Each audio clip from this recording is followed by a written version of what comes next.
The Saints, coming off a 28-6 win against the Carolina Panthers, they snapped a 3-game losing streak, and they're favored by 6 points in this game. Goes to show you what people still think about the Giants. I think that's too much. I do think it's too much too. Like I was surprised to see that line. I was expecting more like a 4.5-ish type of line, but yeah, no, I'm pretty surprised at that. But I honestly, I mean, and we're gonna talk a little bit more about game predictions a little bit later, but this is a winnable game. Like this team that we just beat the Chiefs, and like I'm really not afraid of Derek Carr, who's not entirely healthy right now. Their entire team just hasn't really looked all that good to begin with. And yes, they just snapped that 3-game 3-game losing streak, but you beat the Carolina Panthers? Like, relax. Okay? You lost to a lot of pretty good, decent teams the past few weeks. And I feel like those teams were definitely at a par where we're at now. So pretty excited. I'm not gonna lie. Hi, David. What's up, David? David, your daughter is getting big, and I'm very happy to see that. Awesome. She's like up to his photo. hip in that picture. That's right. That's David Yates from the other side of the pond. Appreciate you, my guy. Hope all is going well. By the way, the NFL just announced the game in Brazil next year. I saw that. I know David's from over the pond in the UK, but yeah, so from Scotland, that is. But yeah, it's crazy the way the NFL is expanding internationally. But back to the Giants and the Saints. We'll be having a guest on in just a few moments. Sean Militello from Off the Dome Sports will be joining the show.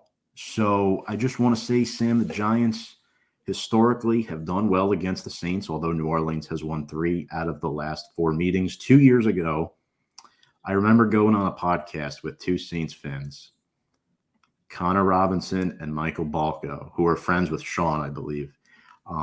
And they both kind of put the Giants down a little bit, and rightfully so at the time. But Giants won that game in overtime. That was the long be forgotten 2021 season. I don't know if you remember that game. I do. The Saquon touchdown in overtime. I 100% remember that game. Because I was like, oh my God, we're so back. And yeah, we're not back. Scouting the Saints a little bit, though. The Saints have the 13th ranked offense and defense in the National Football League. We know they have a solid defense. DBs, Marshawn Lattimore, Paulson Adebo, Alontae Taylor, Tyrann Mathieu, the hometown product. That's right. But their weakness is their offense, Sam. And before we bring Sean up, I want to talk to you about Derek Carr a little bit. Great guy. Offensive line in New Orleans is not great outside of Ramczyk and McCoy. They've struggled with Trevor Penning developing him. Their head coach, Dennis Allen, is not great. A decade ago when he was head coach of the Raiders. Do you think Derek Carr looks like Marv from Home Alone? Do you think there's any resemblance there? And what's your thought on this play? I promise I won't ask you about chocolate chip cookies either. I know it was awkward, but do you think that's an actual thing? With his hair, like kind of crazy, I see it. I've never thought of that, but I did think when his hair was much shorter that he looked like Sid from Toy Story, for sure. But the Marv comment, I never thought about it, but it's true. He takes off his helmet and his hair just like expands. Just like, I get it. I like, this is not my natural hair. I have very curly hair. So like, I get how that would be, but that's really funny. And I'm going to go with, he kind of does remind me of Marv from Home Alone. And Tommy DeVito's Joe Pesci. There you go. That's right. We have the Wet Bandits on the field on Sunday.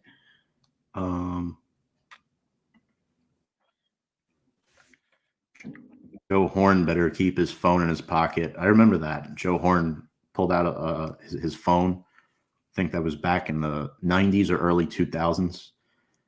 When you get down to New Orleans, tell Barkley to hit the hole and stop dancing. You know the old line is not that strong. Hit it and score. So, Sam, you were just talking about Saquon, but the matchup for me is Kayvon Thibodeau in this game because, I mean, he is our best edge rusher. Kind of getting into our keys of the game here while we wait for Sean.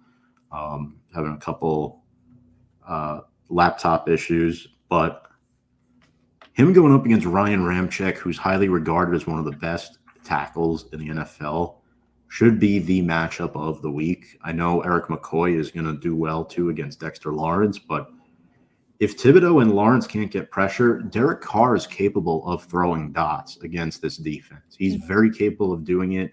If Thibodeau and Lawrence can't get to the quarterback, it'll definitely be a problem in this game for Big Blue. What do you think? I would agree. You know, people are kind of on the lower end of Derek Carr right now, but we're forgetting about the career that this man has had. I know, unfortunately, he hasn't won anything per se, but he's a good quarterback and he's considered a veteran now. Like he's up there. So he's been around for a while. He's been on several teams at this point. Like he knows what he needs to do. And yes, if he's given the time, guy's got a cannon. Like he can make that ball appear in Chris Olave's hand if he so chooses to. So to penetrate the offensive line, to stop Derek Carr, to ransack Chris Olave, like just, you know, I'm honestly, Kamara isn't as scary to me as he once was in his career. I think that he was at one point very, very, very good, but I feel like he has fallen off a little bit, especially with all the things happening with the law and all that stuff. So I definitely think Derek Carr is not someone we should just push to the side because he still is a very good quarterback, like you said, and we should not give him that time to make those connections downfield. Yeah, I remember our 2021 draft show with Andy Hopper when Carr was still a Raider. We had the Raiders fan Trey on the show, and they drafted Alex Leatherwood in round 1. Total reach, by the way. He's like, well, I guess more protection for Derek Carr. You know, he takes a lot of time to decide, so why not give Derek Carr more time to decide? But speaking of deciding, I've decided it's time to bring up our guest for the evening, Sean Militello from Off the Dome Sports from Louisiana himself. Sean, how are you doing, my friend? Long time no talk. Absolutely. I'm doing great. I am honored to be on the Big Blue Avenue. I watch a couple of your shows, maybe once a week. I don't know how many times y'all go in 1 week, but I'm ready to get into some Saints versus Giants talk. Tommy Cutlets. And Marv from Home Alone. That's the quarterback battle we have on our hands here. So let's get into it. Yeah, I was saying that Tommy DeVito could be Joe Pesci in this case, and we'll just have both of the wet bandits on the field on Sunday. So, but yes, let's get into it. Let's talk about your Saints a little bit. And before we even make it onto the field, let's talk about the sidelines for a second and the questions surrounding Dennis Allen. So what are your thoughts so far on him as your head coach, and how have things kind of changed as the season has gone on? So, Dennis Allen, 2 years now with the New Orleans Saints as head coach, longtime defensive coordinator, a Sean Payton disciple. He is currently 13-17 right now as head coach for the New Orleans Saints. He has a far more worse record with the Oakland Raiders.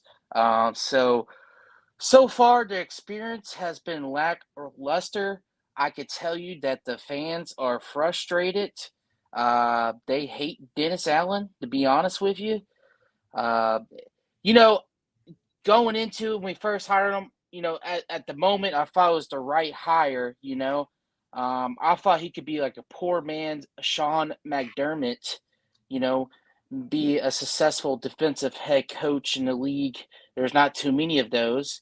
Us Saints fans are realizing that. This year, even though I would say we kind of have a better record at this point of the year than last year, I still think we kind of take a step back, in my opinion. The Saints are one of the you know least disciplined team in the league, and honestly, I think that falls back on coaching.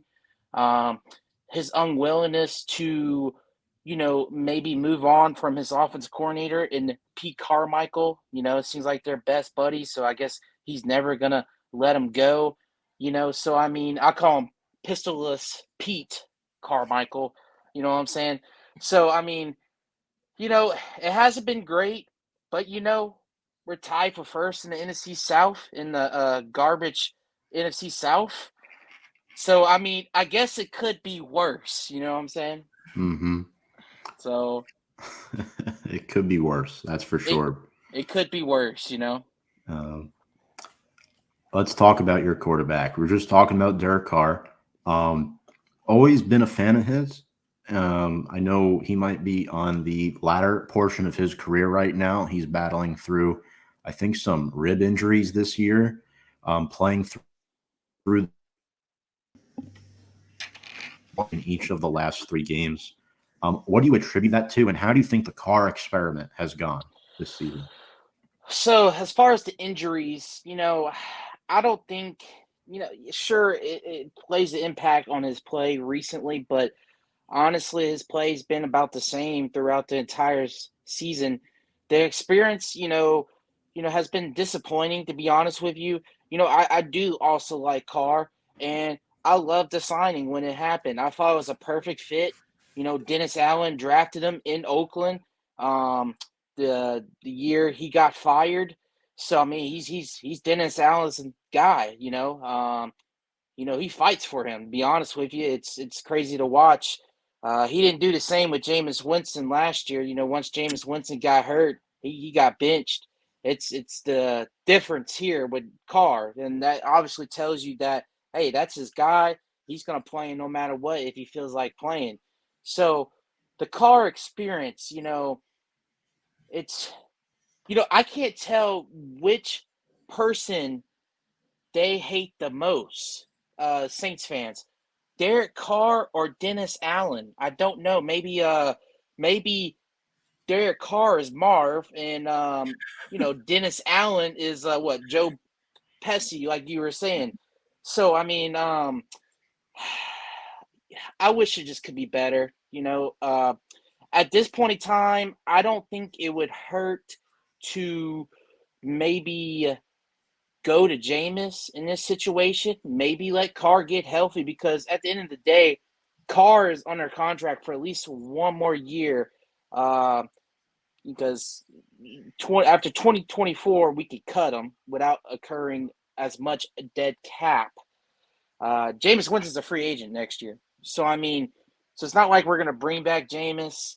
I hope it gets better, honestly.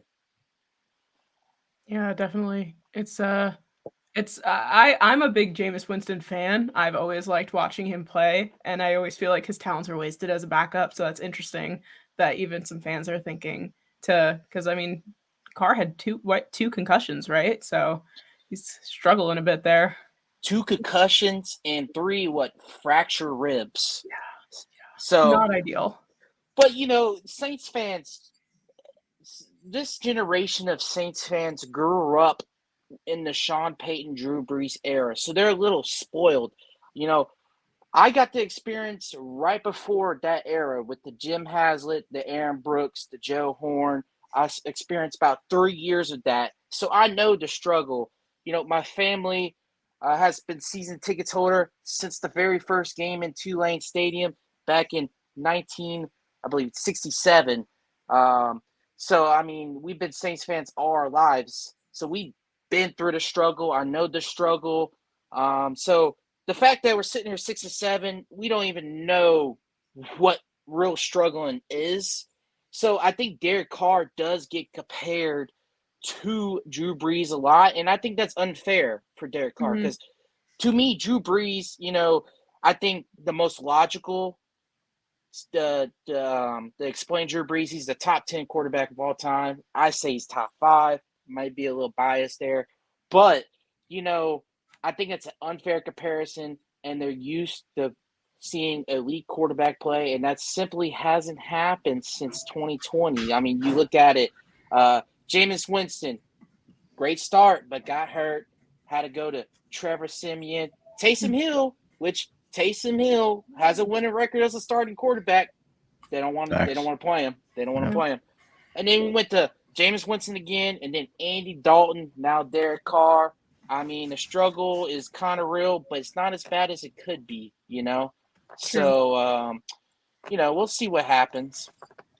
Let's talk a little bit about your wide receiver, Chris Olave, and what are your thoughts on him so far this season, and how has he developed so far as wide receiver on the Saints? So I got to give credit to Chris Olave because at the beginning of the year, he struggled with Derek Carr big time, and honestly, it was a mature issue. I understand Derek Carr, not the greatest quarterback. He wasn't doing well himself. They were just having an off connection there. But I think, a lot of blame was being pointed at Carr when just as much as blame should have been on Olave.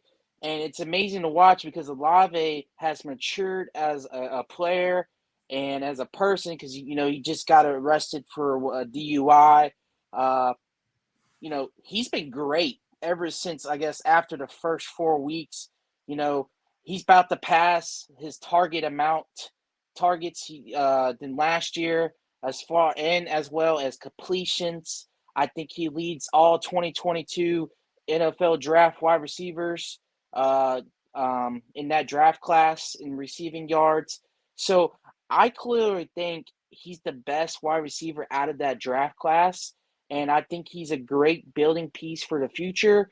I just think we need to give him a better head coach and maybe a better quarterback. We'll see, I do like Chris Olave a lot. James Kent says, will Tommy Cutlets be the starter when the season starts next year? DJ ain't ready.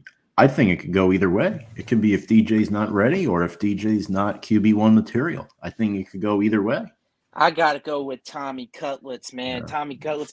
I'm a fake Italian, so Militello. I'm not a real Italian. Militello, but South Italian, right? Yeah, South Italian. We call our what y'all call it, red sauce up there. We call it red gravy down here. That's what we call it. So some people in Jersey say gravy, so it's interesting. That must be the Sicilian, because that's what I am, a Sicilian. Gotcha. Sean, speaking of like food and sauce and everything, I know you're a big fan of cake from previous years on the show. I think you know where I'm going with this. Taysom Hill is a Swiss Army knife. We all know that. But what is his best ingredient as a football player? Last time the Giants played the Saints, Taysom Hill scored 2 touchdowns. I don't think he played this past weekend. I think he was out or he was game time decision. You can correct me if I'm wrong, but what is his best ingredient? One word, flexibility. And, if there was a position, just like in fantasy football, you have the flex option. That's his position. He can play tight end, running back, quarterback. Obviously, he's at best when he's running the ball. In my honest opinion, he's the best runner on the team, even over Alvin Kamara. Even though Alvin Kamara has double the rushing attempts, you look at the yards per attempt, Taysom leads that category for the team. And I actually have a stat. Taysom, if he has at least 7 carries per game, the Saints are 18-2. The Saints are 15-1 if he has 8 carries or more. So, I mean, that just tells you how much of an impact Taysom Hill has on this offense and this team. And honestly, I wish he was starting at quarterback, to be honest with you. I mean, I believe he has like a 7-2 record as a starter. It's not like he's a god-awful passer. I mean, he's not great, don't get me wrong, but I think he's definitely serviceable considering all the quarterbacks that we are seeing right now in the NFL. He can't be any worse than a lot of these guys that are playing right now. For sure. Yeah. I love Taysom Hill. I love watching him play. I think that he's super interesting, and I love when Peyton was just like, "Yeah, we're going to start him and we're just going to have him in there." And it was wonderful. I loved it. But something that Tom mentioned earlier in the show, which was something he was really looking forward to watching, was Ryan Ramachek and Kayvon Thibodeau going up against each other. So obviously a great matchup. But what matchup to you is the most intriguing this weekend? I don't know if this is a little bit of cheating here because technically they're not really matching up on on opposite sides of the field. I like the quarterback battle here. You know, Derek Carr versus Tommy DeVito, which I like a lot. I like Tommy DeVito, and honestly, I would prefer him over Daniel Jones. But I would like to see what Tommy DeVito has in him because I watched a little bit last week or Monday night against the Packers, and I like what I saw, and I would like to see a full game experience from him. And I think he'll have a good game against the Saints. Maybe not overly amount of passing yards, but he had 10 rushes for 71 yards against the Packers. So, and the Saints are one of the worst rushing defenses, run defenses, I mean, in the NFL. So I think he might have his way there. And honestly, Derek Carr, I can see him struggling in this game. So it's going to be funny to watch on Twitter. I call him the Saints mob. If Tommy DeVito absolutely balls out and Derek Carr has an absolutely garbage of a game, Saints Twitter might blow up. And that's what I want to see, just because it'd be hilarious. These fans are crazy, man, out here. They just, like I said, they're spoiled. They don't know any better. They're thinking that everybody should be Drew Brees. So let me just get this straight, Sean. You want DeVito to outplay Derek Carr and still win? Is kind of what you're saying? Kinda, because like I said, I like Tommy DeVito. Maybe he should be the Saints quarterback next year. Let's go with it. Now we trade you Derek Carr and maybe some. We trade you some Louisiana boudin, which is Louisiana sausage. Fun basically. Fact. He was offered a richer contract with Washington coming out of the draft, and he chose New York because he could live at home. That was part of his reasoning. I love it. When you got a mom who cooks for you and can make chicken cutlets, I would too, Absolutely. Man, just a couple of comments here. Goofballs said Dexter Lawrence against the bowl of shrimp and grits. Oh, he's calling your interior O-line a bowl of shrimp and grits. Eric McCoy is a pretty good lineman to me. I know he's a little banged up, but I don't know if I'd go as far as shrimp and grits, but going up against Dexter Lawrence is no joke, man. That is no joke. But I want to ask you on your defense. I'm a little nervous about your defense. Your defense is very good. It's been very good this season. One of the better units in the league. I won't say it's the best, but it's definitely one of the better units in the league. Who has stepped up, and this could be multiple players, Sean. It doesn't have to be just one.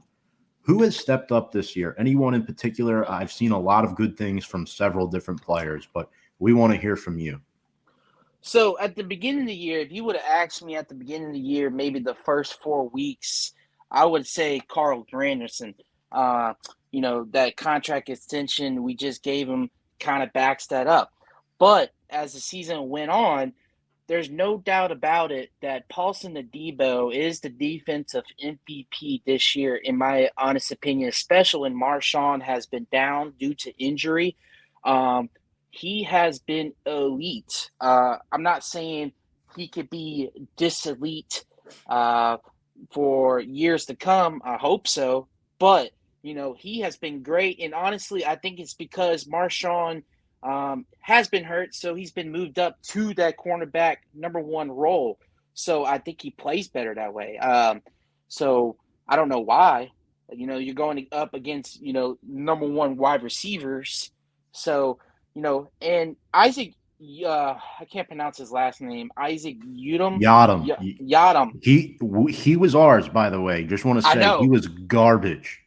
I know. Hey, that's what Dennis Allen does good. He's a secondary guy. You bring in Joe Woods as well as the defensive coordinator. He's another secondary guy.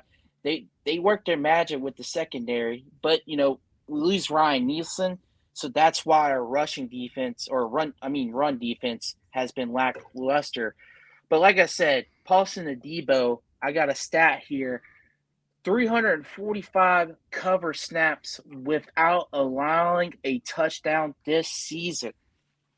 345 cover snaps. That's pretty darn good. That's almost like, Marshawn territory, So I like what I saw from him, and he's the guy. He's the guy for sure. I love it. Well, since we're talking about the defense a little bit, and you've already shared how much you love Tommy DeVito, what do you think Tommy DeVito's biggest challenge against this defense is going to be? Because he did struggle with some sacks in the past, but last week 0 sacks, which was a huge deal for us. So, what do you think is going to be the biggest challenge for Tommy DeVito going up against your defense? I do think the struggle will be through the air, obviously, because that's our strong suit. We are not a good pass rushing defense. I think we average about, I don't know, maybe a sack a game. I'm not too sure on that. I know we have a very low sack percentage. We got an old defense in particular.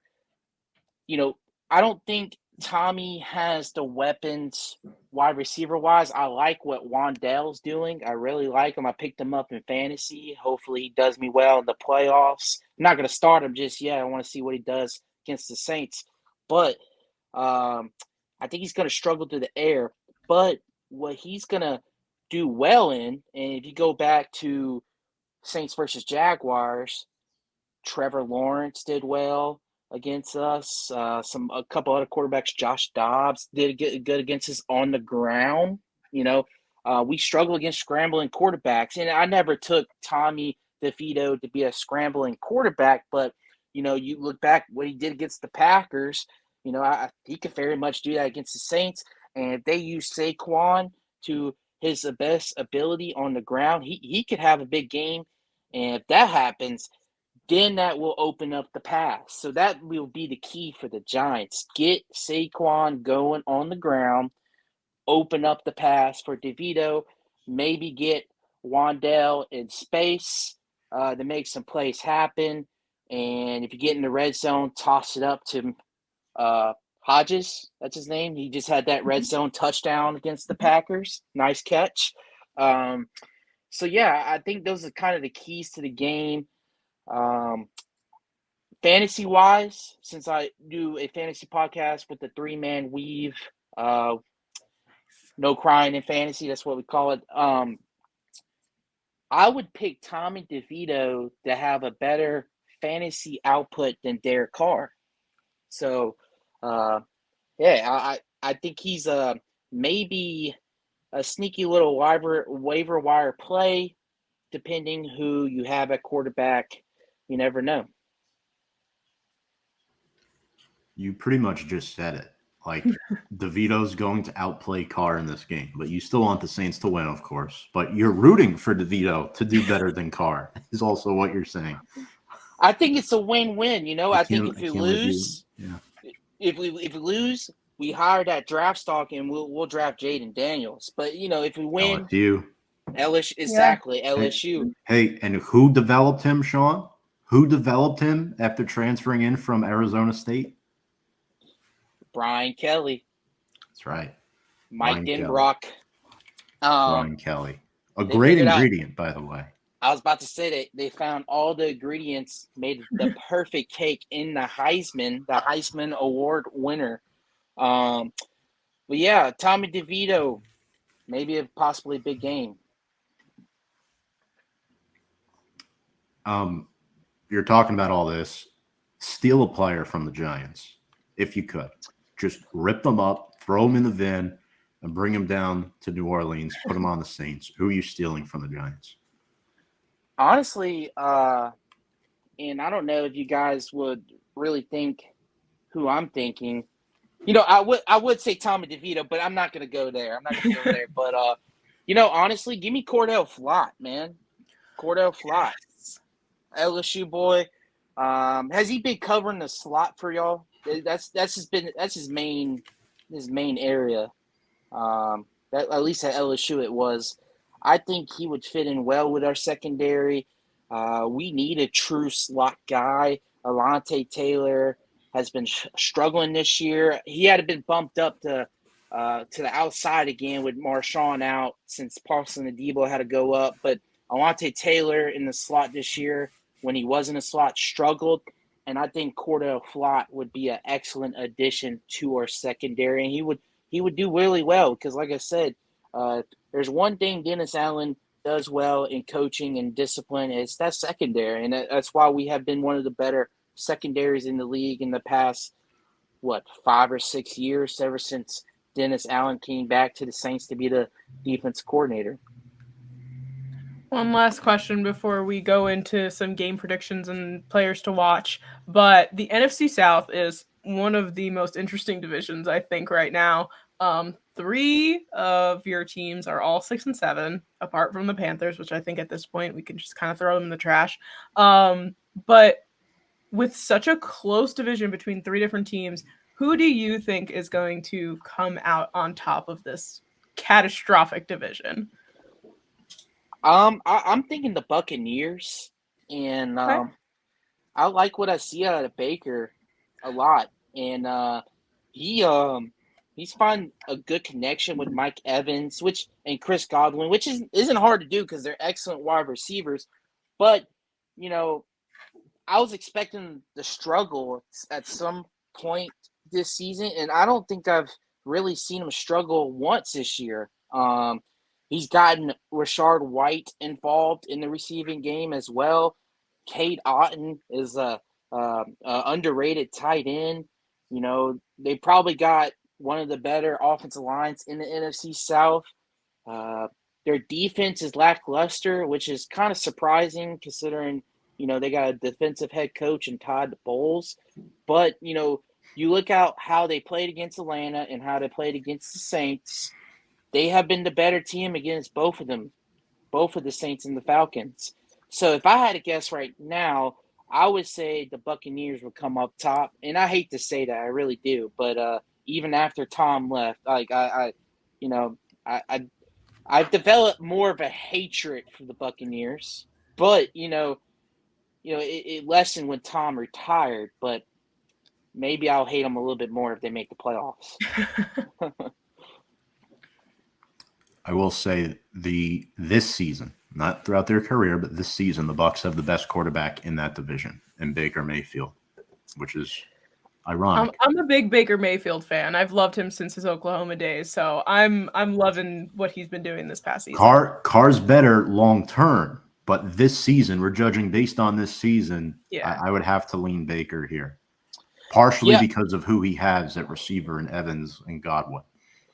Right, and I love the offensive coordinator they grabbed from Seattle. I forgot his name, to be honest with you. Yeah, it's some weird name, but he's been doing a great job. So I like what I've seen from him. And with the Browns, I wasn't typically a big fan of him, but like I said, with the Rams, when he went to the Rams, I think he kind of developed this underdog story. So I don't mind him now. So I think he's doing well. Definitely. So we'll talk a little bit about keys to the game here. I know we mentioned a lot in the past few minutes here, but what do you think the Saints' key to the game to win against the Giants is? I would say the key is no turnovers, win the time of possession, score in the red zone, do better with the run defense. I think, if we let Saquon let loose, I think the Giants have it. I really do. Because, they beat a good team in the Green Bay Packers. That was a good team. Jordan Love was on fire. And they beat them. The Giants looked like a good team versus the Packers. And I think they could continue that that momentum with the Saints, because the Saints got to be one of the most inconsistent teams in the NFL. They're so up and down. I'm the Atlanta game earlier this year. Carr put on a beautiful first drive, and he just throws a pick six. It's just like come on, man! Like, we can't catch a break. So I think if Carr can play a clean game, and he has a problem with finding open wide receivers in the middle. He really does. He misses a lot of guys through the middle. He likes to pass towards the sidelines for some reason, and I never got that. So I mean, rushing the ball, I think we have the advantage there, maybe, because I think the Giants also, correct me if I'm wrong, have sort of a weak rushing defense. I'm not too sure on that, but they're not as bad. It's not as bad as the Saints than previous years. Right. And so, I mean, I think Kamara could have a big game. You will see a lot of Kamara receptions, especially if Olave is out because he has an ankle injury. Rashid Shaheed is coming back. He will play Sunday. So, so just play a fundamental sound offensive game and stop Saquon. That's all you have to do. So I guess Saquon's your guy for the Giants then? Is that who? Saquon and DeVito, a little mix of both? Yeah, I think that's a good little duo you'll have there.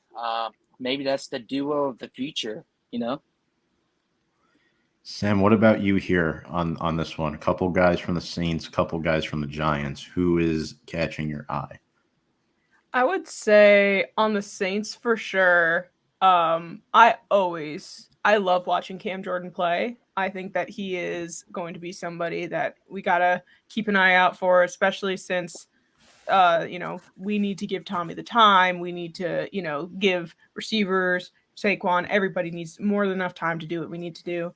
So Cam Jordan coming out here and being scary, because that's his job, is to be very scary, and he's very good at it. I'll throw Carr into the mix, obviously.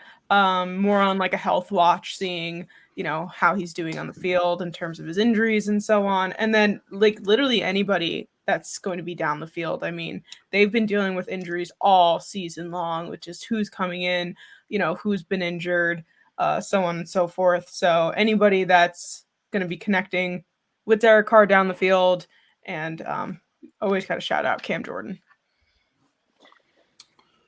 Agreed, James. James mentioned Jalen Hyatt for the Giants. That should be one yet to score a touchdown in his professional career. Sean, we mentioned earlier, Carr's thrown a pick in 3 straight games. The Saints are 1-5 this year in games that they commit 2 or more turnovers. They're 5-1 in games where they commit 1 or less.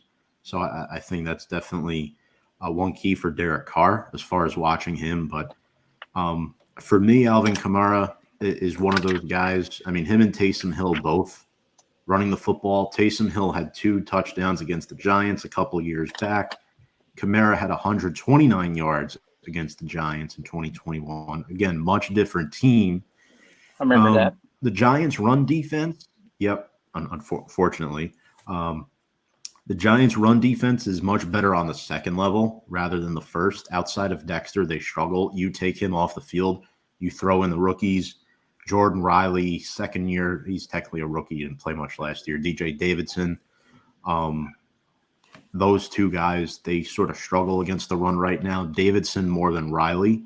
So with Leonard Williams being traded to Seattle, outside of Dexter Lawrence, they're looking at guys like Ashawn Robinson and Raheem Nunez-Roches, former NFC South guy, to step up to the plate. I still think Olave is a good receiver. He's developing nicely, had a touchdown last week, sort of taking Michael Thomas out of the spotlight a little bit. Rashid Shaheed is an outstanding Z receiver who can burn coverages, I think, personally. And defensively, it's Demario Davis for me. I mean, yes, he's 34, but he's still really good. He has 5.5 sacks as a linebacker. I mean, he's just one off the team lead with Carl Granderson having 6.5. And I think Demario Davis is a really good older version of Bobby Okereke. I think that's who he is. I really do think that he's done a good job this year defensively for the Saints, Sam. So I'm definitely a little nervous about him. Yeah, for sure.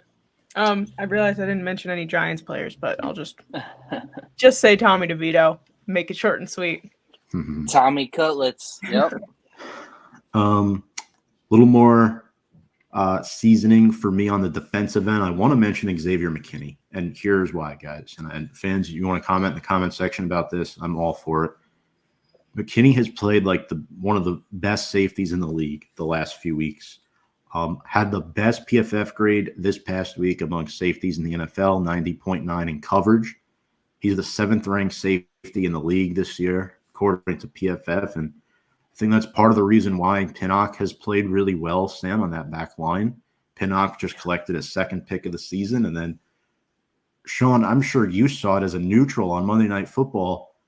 Deonte Banks was phenomenal. I mean, he's got 2 picks on the season. He was making tackles short of the first down marker. He's excellent in coverage. He saved the touchdown on that last drive. He broke it up towards the end zone. It was about to be caught for a touchdown. Where's Michael Thomas? I just mentioned him, James. Yeah. Where is he is right? Where is Michael Thomas, Sean? Right now. You might as well. Well, right now, currently, I couldn't tell you. It's almost like a Where's Waldo situation here.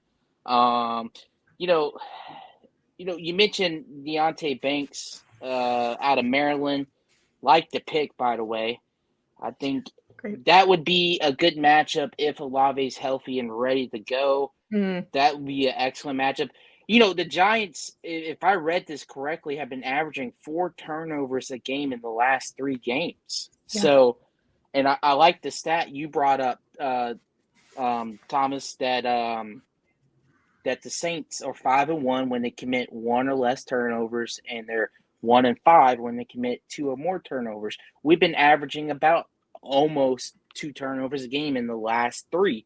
So, I mean, if the Giants can get those turnovers, I think the Giants have, a chance to win the game. It's going to be a close one for sure. I think it's going to be a 3-point, 2-point game possibly. That's the average win margin for both of these teams in the last 3, 2 points, I believe. I don't know. What was the Packers game? What was that score? I don't think that was 2 points. 3 points, right? 24 to 21. 24 okay. 22 for us. Pretty close. So it's going to be a close game. It's going to be a good game. 22 because they went for 2. Yeah. Yeah, so it was a 2-point game. Yep. Yeah, so contract year for McKinney. Yeah. Really, contract year. Yeah. Everyone balls out their contract year. Daniel Jones last year, when it's like Leonard Williams, everyone balls out. 2 more for me for the Giants. We didn't mention his name yet. Tyre Phillips shut down Rashawn Gary on Monday Night Football. I mean, the Giants as a line gave up 0 sacks, so I think that's one guy I'm watching. Hate to say it, Sean. I know you're an SEC fan. Evan Hill sucks.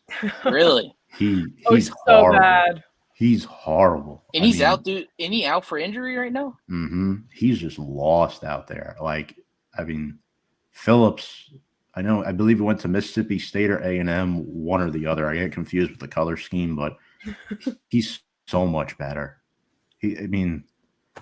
It just takes competency, Sean. I mean, Evan Neal might not be an NFL tackle. I don't know if this has been talked about much, but it's shocking that he came from Alabama and has flopped since entering the NFL. He's so bad.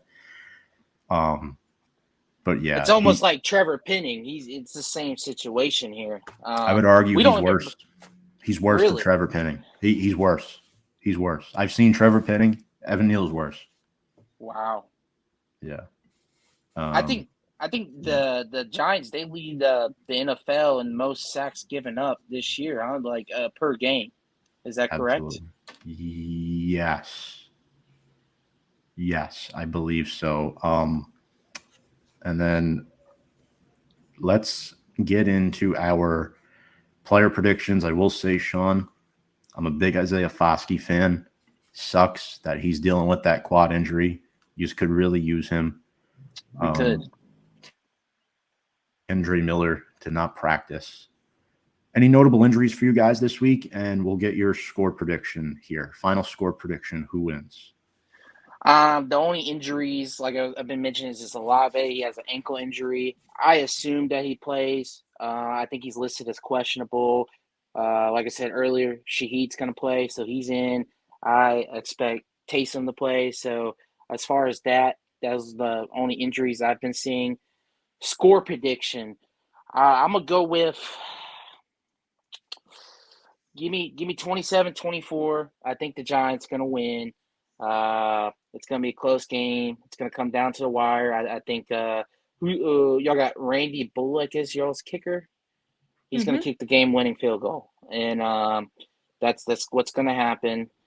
The Giants are going to win the time of possession on the ground, run that clock. Like I said, this is an old defense, guys. The only reason why this defense is barely hanging on to like top 10 status, I guess, or maybe just top 12 status is they're veterans. So they're highly IQ players. They've been playing in the league for a long time. You know, Matthew, Davis, Jordan, I can go on with it, so, but they're old. They struggle with, on the ground. They struggle with players who can make something happen in space, potential game for Wandell. So I'm just saying, like, I think it's a potential, upset here, if you can call it an upset. And I think the Giants win 27-24. You took my score prediction. I have it written down right here. It says 27-24. So I was thinking the same thing, that the Giants are going to pull it out with a game-winning field goal. We have similar minds here, Sean. But yeah, Similar minds. Yeah.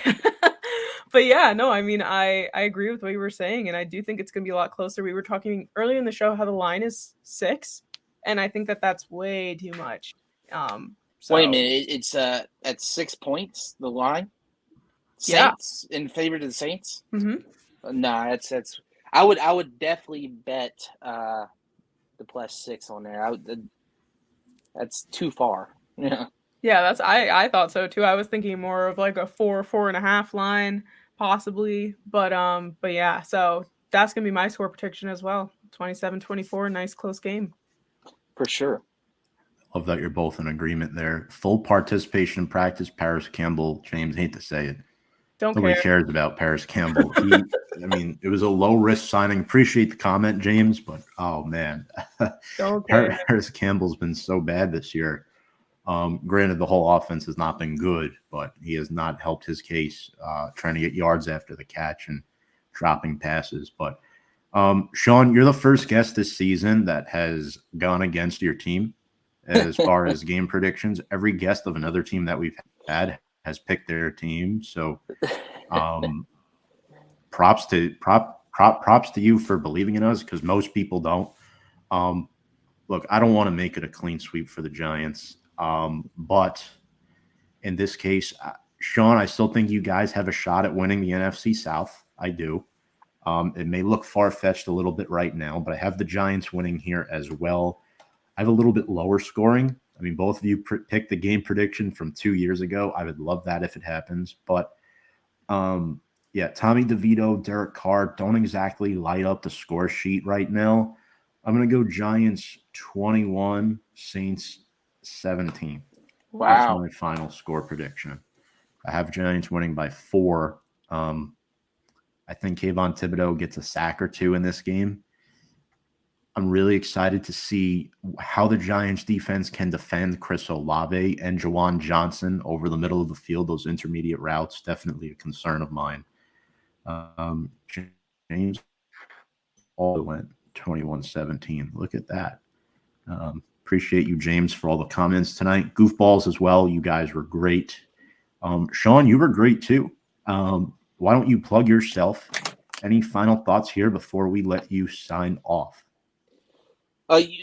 let's go back to Thibodeau just for 1 second. Sure. Y'all move him around, right? Y'all just don't keep him on one side, right? Yes, he travels because Aziz is not reliable, and our next best edge is Jihad Ward, who is like 1,000,000 years old as far as being in the NFL. I think if y'all can find creative ways to get Thibodeau going against our weak side of the offensive line, which is our left side, I think he could have a monster game. And honestly, Carr, if he struggles, he might re-injured his ribs and get another concussion. I mean, I don't wish that for anybody, but I'm just saying, like, that's a likely outcome if Thibodeau finds the right path on our offensive line where we're the weakest, which is the left side. So I think they should heavily game plan for that. And I know I picked the Giants, and you said I'm the first, guest on here who picked, the Giants. And I guess that just speaks this season. I think that speaks for, what For us you. Saints fans, us Saints fans are feeling right now. We're frustrated, and we were preparing for the worst. We don't want to be disappointed. That was me last week. I think, Sam, you went Giants. I went Packers last week. Is that right? I think we swept last week. I think I picked the Packers too. I've been going opposition since they were 2-8, Sean. But I really appreciate you coming on tonight. This was a lot of fun. Always love chatting it up with you. Where can people find you before you go? So you can find me on Twitter, Sean, SEAN _ Militello, MILITELLO. You can find me on Facebook, add me as a friend. I'll add you back. And you can follow Off the Dome Sports on Twitter.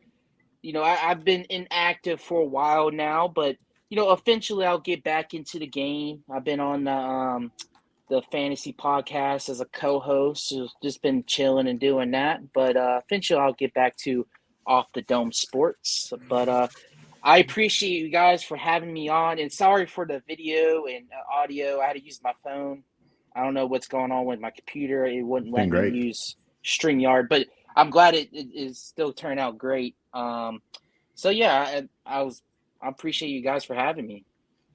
Absolutely, Sean. Have a good one. We'll talk to you very soon. And hey, best of luck Sunday. May the best team win. For sure. Yeah. Tommy DeVito. Right. All right. Thank you so much. Thanks, Sean. Appreciate you. That was Sean Militello from Off the Dome Sports. Sam, what a show. I think we're going to have to clip off that segment where he said he hopes that DeVito plays better than Carr and put that on YouTube or something. And by the way, folks, check out Sam's reaction for Monday Night Football. That's up on our YouTube shorts. It's awesome. I love to see it.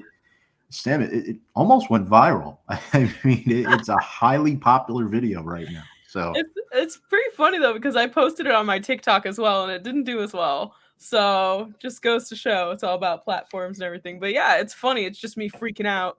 I think my Wandale reaction is the best part. I literally elevated myself off the floor when that happened. Absolutely.